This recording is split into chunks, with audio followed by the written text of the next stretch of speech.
Era uma noite de lua nova, quando Benedito desapareceu.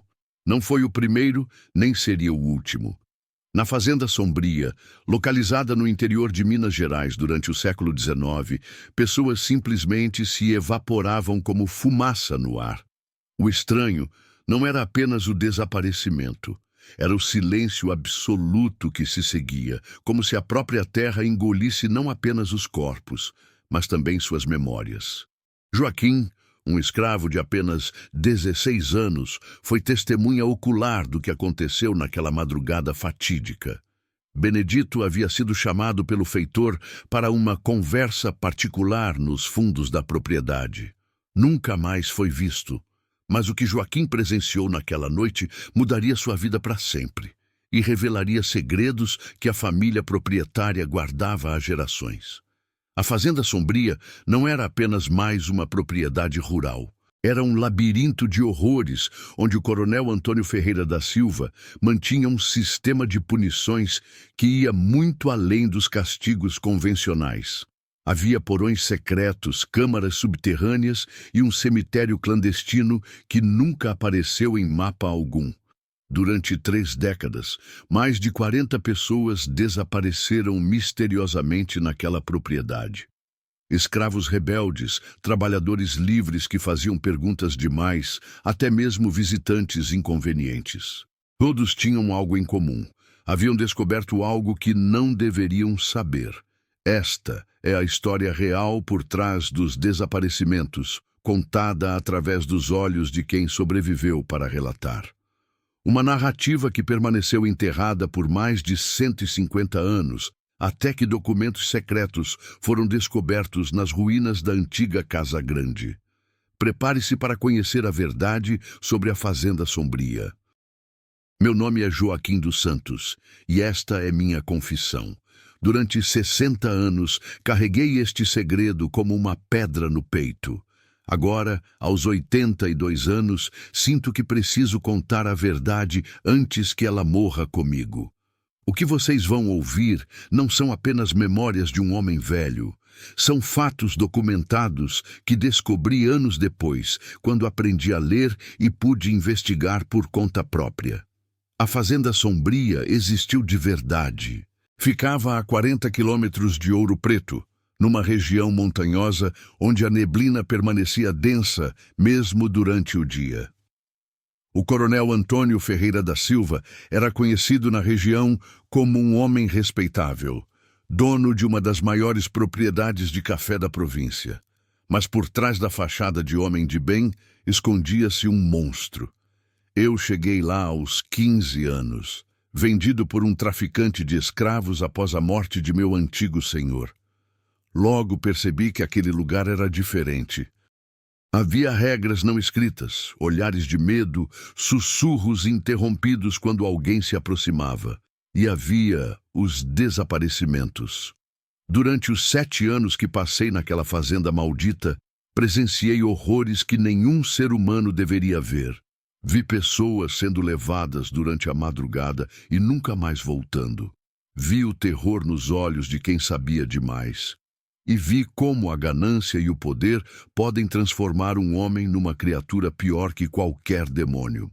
Se esta história está tocando você, deixe seu like e se inscreva no canal para não perder os próximos relatos. E me conte nos comentários de que país e cidade você está assistindo. Quero saber onde essas histórias estão chegando. Sua participação é fundamental para mantermos viva a memória daqueles que não puderam contar suas próprias histórias.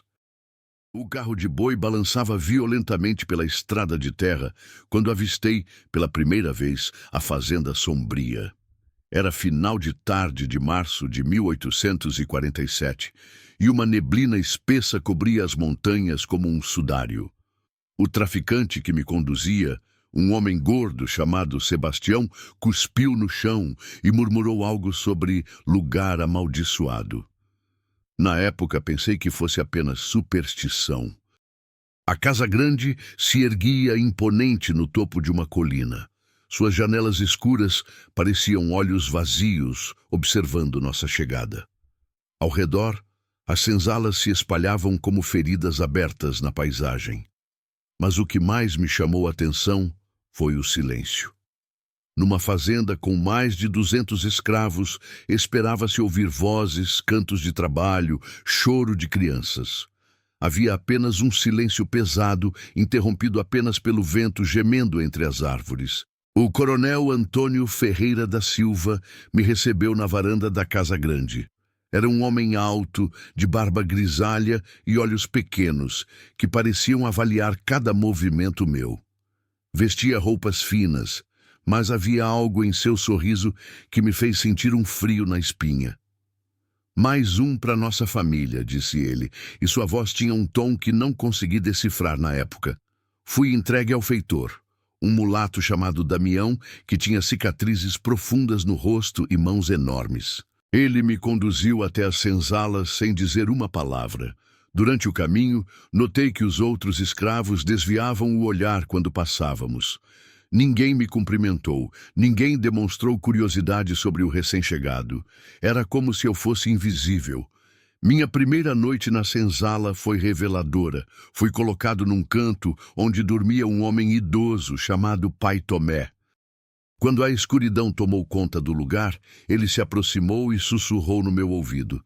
Menino, aqui você precisa aprender 3 regras para sobreviver. Não faça perguntas, não veja o que não deve ver e nunca, jamais tente fugir. Perguntei por que não podia fugir, já que havia fugido de outras fazendas antes. Pai Tomé olhou ao redor com nervosismo e respondeu: porque os que tentam fugir daqui não são recapturados, menino. Eles simplesmente desaparecem. E quando alguém desaparece na Fazenda Sombria, é como se nunca tivesse existido. Na manhã seguinte, comecei a trabalhar nos cafezais. O trabalho era pesado, mas não diferente do que já havia enfrentado. O que me incomodava eram os olhares. Os outros escravos me observavam com uma mistura de pena e medo, como se eu fosse um condenado à morte. Durante o almoço, tentei conversar com alguns, mas as respostas eram sempre monossilábicas. Foi então que conheci Benedito. Ele era um homem de cerca de 30 anos, forte e inteligente, que havia chegado à fazenda 2 anos antes de mim. Diferente dos outros, ele não demonstrava medo, apenas uma raiva contida que queimava em seus olhos. Você parece esperto, me disse, mas cuidado para não ser esperto demais. Aqui quem pensa muito acaba pensando de menos. Durante as primeiras semanas comecei a perceber padrões estranhos. Havia escravos que trabalhavam apenas à noite, outros que desapareciam por dias e voltavam diferentes, mais quietos, com olhares vazios. Havia também áreas da fazenda que eram proibidas, guardadas por capangas armados que não eram escravos nem feitores, mas homens livres que o coronel mantinha para serviços especiais. A primeira vez que presenciei um desaparecimento foi 3 semanas após minha chegada. Um escravo chamado João Pequeno havia sido pego tentando roubar comida da despensa. Durante a noite, ouvi passos pesados e vozes baixas. Pela fresta da porta da senzala, vi João sendo levado por 2 homens em direção aos fundos da propriedade. Nunca mais o vi. Quando perguntei sobre ele no dia seguinte, todos agiram como se João Pequeno nunca tivesse existido. 2 semanas após o desaparecimento de João Pequeno, comecei a notar detalhes que antes haviam passado despercebidos. A Fazenda Sombria tinha uma rotina peculiar. Durante certas noites, especialmente quando não havia lua, ouvia-se o som de carroças pesadas se movendo pelos caminhos internos da propriedade. O barulho vinha sempre da mesma direção, dos fundos da fazenda, onde ficavam os galpões abandonados. Pai Tomé, percebendo minha curiosidade crescente, me puxou para um canto durante o intervalo do trabalho. Menino, disse ele com voz trêmula, você está fazendo as perguntas erradas com os olhos. Aqui, curiosidade mata mais rápido que chicote de feitor. Ele olhou ao redor antes de continuar. Já vi muitos como você chegarem aqui. Os espertos, os observadores, todos desapareceram. Foi Benedito quem me contou sobre os trabalhos noturnos. Alguns escravos eram selecionados para atividades especiais que aconteciam após o pôr do sol. Eles saíam das senzalas escoltados por capangas armados e voltavam antes do amanhecer, quando voltavam. Cavam buracos, sussurrou Benedito. Buracos fundos do tamanho de um homem, e depois os cobrem novamente. A primeira vez que vi o coronel de perto durante o dia foi numa manhã de abril. Ele inspecionava os cafezais montado num cavalo preto, acompanhado por 2 homens que claramente não eram da região. Vestiam roupas da cidade e carregavam armas. Quando passaram por mim, o coronel parou e me fitou por longos segundos. "Este é o novo", disse para um dos homens. "Parece forte, pode ser útil." Naquela mesma semana, uma escrava chamada Rosa desapareceu. Ela havia sido vista pela última vez conversando com outras mulheres sobre os maus tratos que sua filha de 12 anos estava sofrendo nas mãos do filho mais novo do coronel. Rosa era conhecida por sua coragem e por não aceitar injustiças calada. Na manhã seguinte ao seu desaparecimento, sua filha foi encontrada enforcada na senzala das mulheres. O feitor Damião anunciou que Rosa havia fugido durante a noite e que sua filha, desesperada, havia tirado a própria vida. Mas eu havia visto Rosa sendo levada por 2 homens em direção aos galpões dos fundos, e a menina não tinha como ter se enforcado sozinha. A corda estava amarrada numa altura que ela não conseguiria alcançar. Foi então que Benedito me revelou seu plano. Ele havia descoberto a localização do cemitério clandestino da fazenda. Fica além dos galpões, numa clareira escondida pela mata, me contou. Já contei mais de 20 cruzes de madeira fincadas na terra, mas sei que há muito mais corpos enterrados sem marca alguma. Durante uma noite sem lua, Benedito me levou até uma posição onde podíamos observar os galpões dos fundos sem sermos vistos. O que presenciamos naquela madrugada me assombra até hoje. Vimos homens carregando algo embrulhado em lona, algo do tamanho de um corpo humano. Eles desapareceram na mata e voltaram 2 horas depois com as mãos sujas de terra. "O coronel não é apenas um senhor de escravos cruel", sussurrou Benedito. "Ele é algo muito pior. Ouvi conversas entre os capangas. Ele tem negócios com pessoas poderosas da capital, gente que precisa que certas pessoas desapareçam sem deixar rastros. A fazenda é o lugar perfeito. Quem vai procurar por um escravo fugido?" Naquela noite tomei uma decisão que mudaria minha vida para sempre. Decidi que precisava descobrir a verdade sobre os desaparecimentos, mesmo que isso custasse minha própria vida. Benedito tentou me dissuadir, mas eu estava determinado. "Se vamos morrer de qualquer forma", disse a ele, "pelo menos vamos morrer sabendo a verdade." Não imaginava que essa decisão levaria Benedito à morte e me transformaria no único sobrevivente capaz de contar esta história. A oportunidade surgiu numa noite de tempestade em maio de 1847. Os trovões mascaravam qualquer ruído que pudéssemos fazer, e a chuva torrencial mantinha os guardas abrigados. Benedito e eu esperamos até ter certeza de que todos dormiam antes de sairmos da senzala. Nosso objetivo era chegar ao cemitério clandestino que ele havia descoberto semanas antes. Caminhamos em silêncio pela lama, seguindo uma trilha quase imperceptível que serpenteava pela mata fechada. A cada passo, meu coração batia mais forte. Benedito conhecia o caminho de cor, mas mesmo assim parava frequentemente para se orientar. "Se nos pegarem aqui", sussurrou ele, "não haverá explicação que nos salve." Após quase 1 hora de caminhada, chegamos a uma clareira circular cercada por árvores antigas. O que vi ali me fez o sangue gelar nas veias. Dezenas de cruzes de madeira tosca emergiam da terra encharcada, algumas já apodrecidas pelo tempo. Mas o mais perturbador Eram as áreas de terra revolvida sem cruz alguma, montes de terra fresca que indicavam sepultamentos recentes. Benedito me mostrou uma cruz que tinha gravado o nome João Pequeno, com letras trêmulas. Eu mesmo fiz esta cruz, confessou. Vim aqui na noite seguinte ao desaparecimento dele e encontrei a terra fresca. Cavei um pouco e... Ele não conseguiu terminar a frase, mas não precisava. Eu entendia perfeitamente o que ele havia encontrado. Enquanto explorávamos o cemitério, descobrimos algo ainda mais chocante. Havia uma divisão clara entre as sepulturas. De um lado, as cruzes com nomes de escravos. Do outro, túmulos sem identificação, mas com a terra disposta de forma mais cuidadosa. Estes são os outros, explicou Benedito. Os que não eram escravos, mas que também incomodavam o coronel. Foi então que encontramos a sepultura de Rosa. A cruz estava recém-fincada e a terra ainda estava úmida mesmo com a chuva. Ao lado, um monte menor de terra fresca, certamente o túmulo de sua filha.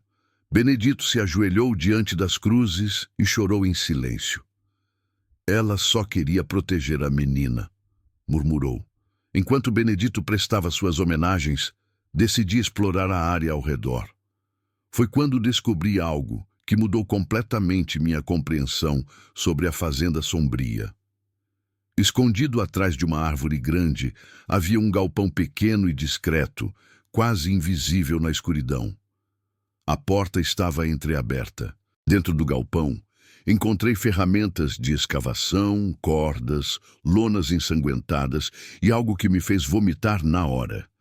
Pedaços de roupas que reconheci como pertencentes a pessoas que haviam desaparecido.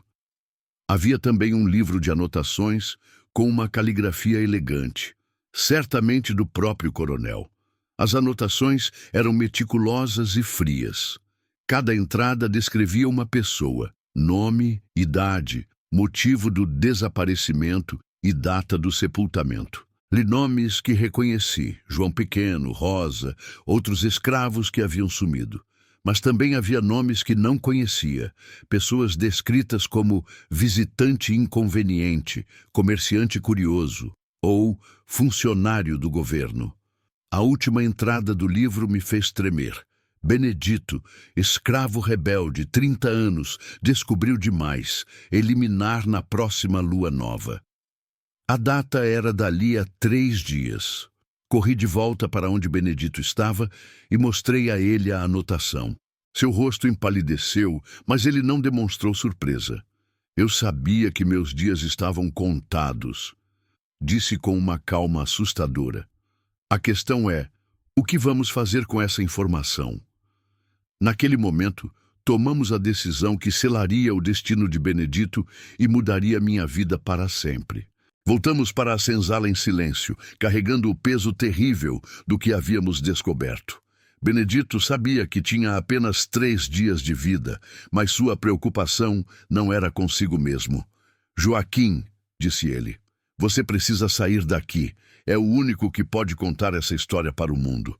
Eu me recusei a abandoná-lo, mas ele já havia tomado sua decisão. Durante os 2 dias seguintes, Benedito agiu normalmente, trabalhando nos cafezais como se nada tivesse acontecido. Mas eu percebia que ele estava se preparando para algo. Ele distribuiu seus poucos pertences entre outros escravos, fez as pazes com pessoas com quem havia brigado e passou horas conversando com Pai Tomé sobre assuntos que eu não conseguia ouvir. Na véspera da lua nova, Benedito me revelou seu plano. Vou fazer com que me peguem tentando fugir, disse. Isso vai dar a você a oportunidade de escapar durante a confusão. Quando eles me levarem, você corre para a mata e não olha para trás. Tentei argumentar, mas ele foi irredutível. Minha vida já está perdida, mas a sua ainda pode ser salva. Naquela noite, Benedito colocou seu plano em ação. Por volta da meia-noite, ele saiu da senzala fazendo barulho propositalmente, chutando baldes e derrubando ferramentas. Em poucos minutos, os guardas estavam atrás dele. Eu o vi correndo em direção à mata, mas percebi que ele não estava realmente tentando escapar. Estava apenas criando uma distração. Como previsto, Benedito foi capturado rapidamente. Mas o que aconteceu em seguida não estava nos planos dele. Em vez de levá-lo diretamente para os galpões dos fundos, os guardas o trouxeram de volta para o pátio central da fazenda. O coronel havia saído da Casa Grande e queria fazer um exemplo público. "Escravos fujões precisam ser punidos na frente de todos", gritou o coronel, acordando toda a senzala. Fomos obrigados a sair e formar um círculo ao redor de Benedito, que estava amarrado a um poste. O coronel segurava um chicote, mas havia algo diferente em seus olhos. Uma fúria que ia além da simples punição de um escravo rebelde. "Este homem não é apenas um fujão", continuou o coronel. "Ele é um espião, um perturbador da ordem. Ele anda fazendo perguntas, investigando coisas que não são da conta dele." Meu sangue gelou. O coronel sabia sobre nossas descobertas. Alguém havia nos delatado, ou éramos vigiados há mais tempo do que imaginávamos. O que se seguiu foi uma das cenas mais brutais que já presenciei. O coronel não apenas chicoteou Benedito, ele o torturou metodicamente, fazendo perguntas sobre o que ele havia descoberto, quem mais sabia, onde estavam as evidências. Benedito não disse uma palavra, mesmo quando o sangue escorria pelas suas costas abertas. Foi então que o coronel olhou diretamente para mim. "Joaquim", disse ele, e meu nome soou como uma sentença de morte. "Você era amigo deste homem, certamente sabe do que ele estava falando." Senti as pernas fraquejarem, mas Benedito, mesmo destroçado, conseguiu levantar a cabeça e me olhar nos olhos. Naquele olhar vi uma mensagem clara: "Negue tudo."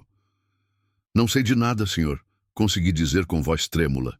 "Benedito nunca me contou nada sobre espionagem." O coronel me estudou por longos segundos, então sorriu friamente. "Veremos", disse.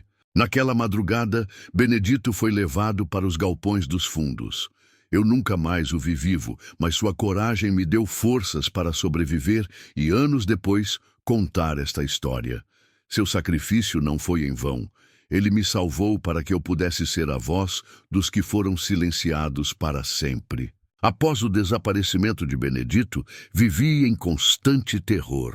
O coronel me observava com suspeita e eu sabia que meus dias na Fazenda Sombria estavam contados. Durante 2 semanas, fingi ser apenas mais um escravo assustado, trabalhando em silêncio e evitando qualquer comportamento que pudesse despertar atenção. Mas por dentro, planejava minha fuga.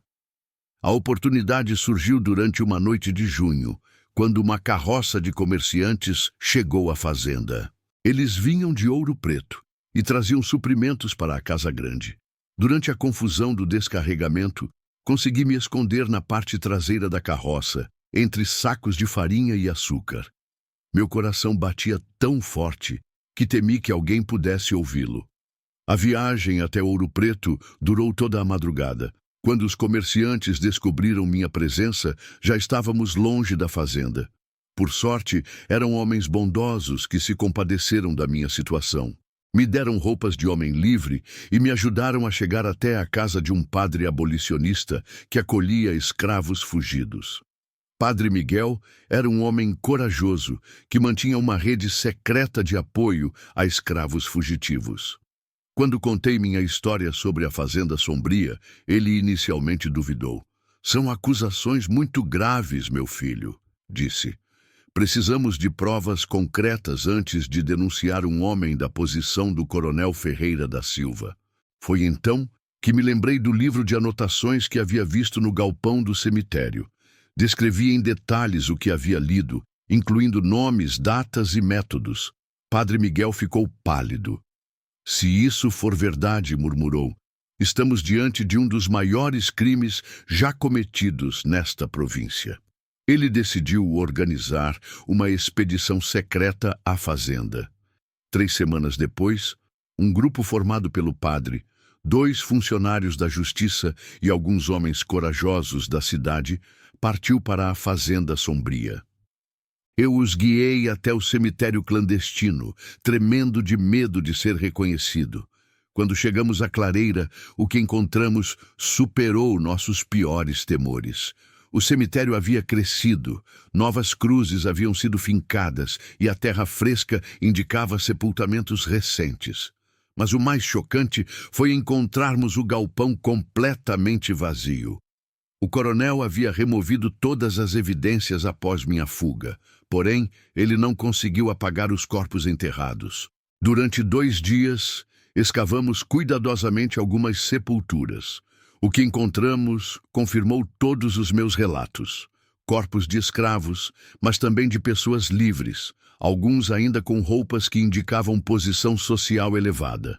Um dos corpos foi identificado como sendo de um inspetor do governo que havia desaparecido meses antes enquanto investigava denúncias de maus tratos na região. Quando voltamos à cidade com as evidências, descobrimos que o coronel havia fugido. Alguém o havia avisado sobre nossa expedição. A Fazenda Sombria estava abandonada. Todos os escravos haviam sido vendidos às pressas e a família do coronel havia desaparecido durante a noite. Nunca mais foram encontrados, mas anos depois houve rumores de que haviam se refugiado no Uruguai. O caso da Fazenda Sombria foi abafado pelas autoridades. Homens poderosos estavam envolvidos, e a verdade completa nunca veio à tona. Oficialmente, o coronel foi declarado foragido por irregularidades administrativas. Mas eu sabia a verdade, e durante todos esses anos carreguei o peso de ser o único sobrevivente capaz de contar o que realmente aconteceu naquele lugar maldito. Hoje, aos 82 anos, finalmente encontrei coragem para quebrar o silêncio. Esta é minha confissão, meu testemunho, minha homenagem a todos aqueles que desapareceram na Fazenda Sombria e nunca tiveram suas histórias contadas. 60 anos se passaram desde que fugi da Fazenda Sombria, mas as cicatrizes daqueles 7 meses nunca sararam completamente. Todas as noites ainda ouço os gritos abafados que vinham dos galpões dos fundos, ainda vejo o rosto corajoso de Benedito antes de ser levado para a morte. Carreguei esse fardo sozinho por décadas, mas agora sinto que posso finalmente descansar. A Fazenda Sombria foi abandonada após a fuga do coronel e hoje não passa de ruínas cobertas pela mata. Mas o cemitério clandestino ainda está lá, escondido na clareira, guardando os segredos de mais de 40 pessoas que foram assassinadas por saberem demais ou simplesmente por estarem no lugar errado na hora errada. Seus nomes foram apagados da história oficial, mas suas memórias vivem neste relato. Esta não é apenas a história da Fazenda Sombria, é a história de quantos outros lugares como este existiram e talvez ainda existam. Quantos coronéis Ferreira da Silva usaram seu poder para silenciar para sempre aqueles que os incomodavam. Minha confissão termina aqui, mas espero que sirva como um alerta. O mal prospera quando os bons se calam. Que a memória de Benedito, Rosa, João Pequeno e todos os outros nunca seja esquecida.